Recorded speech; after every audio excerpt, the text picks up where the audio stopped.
India, home to many great spiritual masters whose embodiment of wisdom and truth inspire us to seek a divine state of being.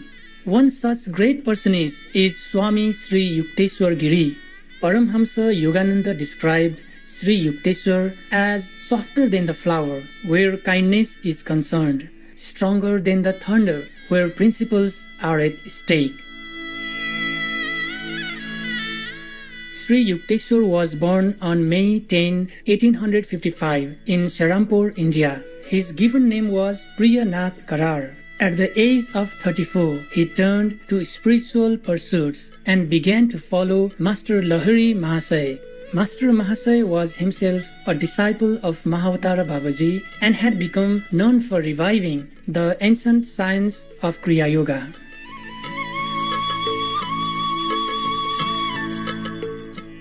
In 1894, during a Kumbh Mela held in Allahabad, India, Sri Yukteswar was entrusted by Mahavatara Babaji with the mission of writing a book that would establish the basic truth shared across all religions.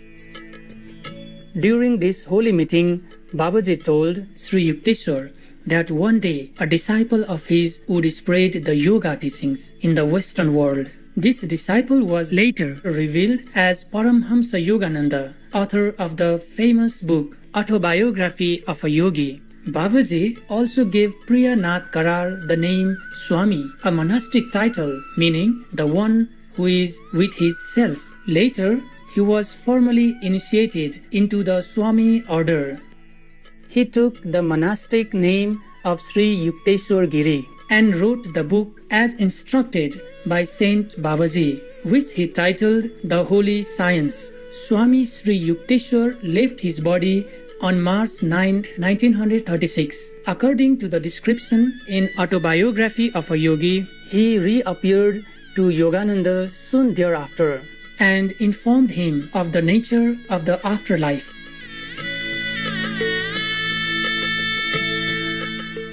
Today we are going to present to you the Holy Science requested by Saint Babaji and written by Swami Sri Yukteswar, revealing the basic unity of supreme truth behind all names and forms, especially between the Bible and Bhagavad Gita. The Holy Science contains 4 chapters: the Gospel, the Goal, the Procedure, and the Revelation.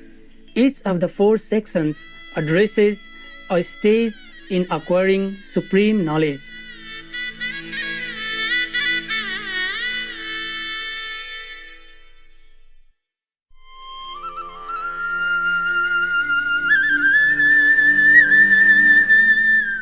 Chapter 2, The Goal, Sutra 1. Hence there is desire for emancipation, liberation, the prime object. When man understands, even by way of inference, the true nature of this creation, the true relation existing between this creation and himself, and when he further understands that he is completely blinded by the influence of darkness, Maya, and that it is the bondage of darkness alone which makes him forget his real self and brings about all his sufferings, he naturally wishes to be relieved from all these evils. This relief from evil or liberation from the bondage of Maya becomes the prime object of his life.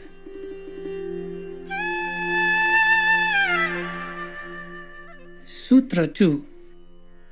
Liberation is stabilization of Purusa, Jiva, soul, in its real self. Residing in self is liberation.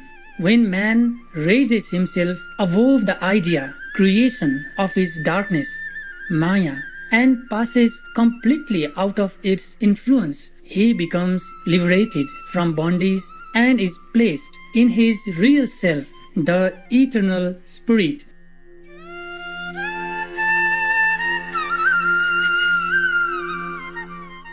Sutra 3.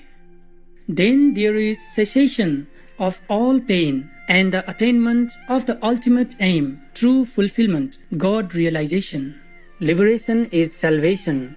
On attaining this liberation, man becomes saved from all his troubles and all the desires of his heart are fulfilled. So the ultimate aim of his life is accomplished. Sutra 4. Otherwise, birth after birth, man experiences the misery of unfulfilled desires.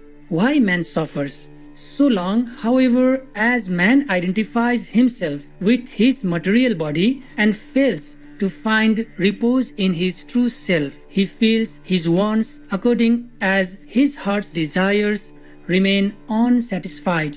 To satisfy them, he has to appear often in flesh and blood on the stage of life, subject to the influence of darkness, Maya, and has to suffer all the troubles of life and death, not only in the present but in the future as well.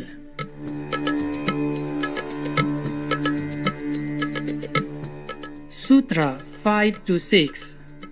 Troubles are born from avidya, ignorance. Ignorance is the perception of the non-existent and the non-perception of the existent. What is ignorance? Ignorance, avidya, is misconception or is the erroneous conception of the existence of that which does not exist. Through avidya, man believes that this material creation is the only thing that substantially exists, there being nothing beyond, forgetting that this material creation is substantially nothing and is a mere play of ideas on the eternal spirit, the only real substance beyond the comprehension of the material creation. This ignorance is not only a trouble in itself, but is also the source of all the other troubles of man. Sutra 7-12. Avidya, ignorance, having the twofold power of polarity, manifests as egoism, attachment, aversion, and blind tenacity. The darkening power of Maya produces egoism and blind tenacity. The polarity power of Maya produces attachment, attraction, and aversion, repulsion. Egoism results from a lack of discrimination between the physical body and the real self. Tenacity is a result of natural conditioning, belief in nature and her laws as final, instead of belief in the all-causative powers of the soul. Attachment means thirst for the objects of happiness. Aversion means desire for the removal of the objects of unhappiness. Ignorance is the source of all troubles. In order to understand how this ignorance is the source of all other troubles, we should remember that ignorance, avidya, is nothing but a particle of darkness, Maya, taken distributively, and as such it possesses the two properties of Maya. The one is its darkening power, by the influence of which man is prevented from grasping anything beyond the material creation.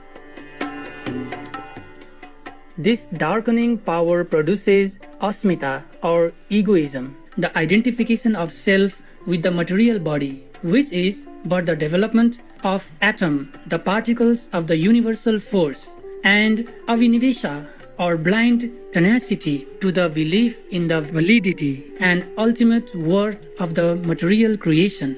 By virtue of the second of the properties of Maya, ignorance or avidya in its polarized state produces attraction for certain objects and repulsion for others.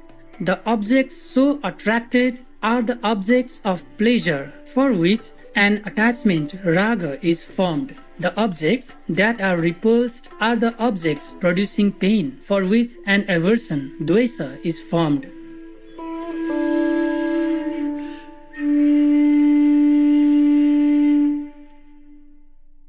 Joyous viewers, we thank you for your kind presence for today's episode on Words of Wisdom.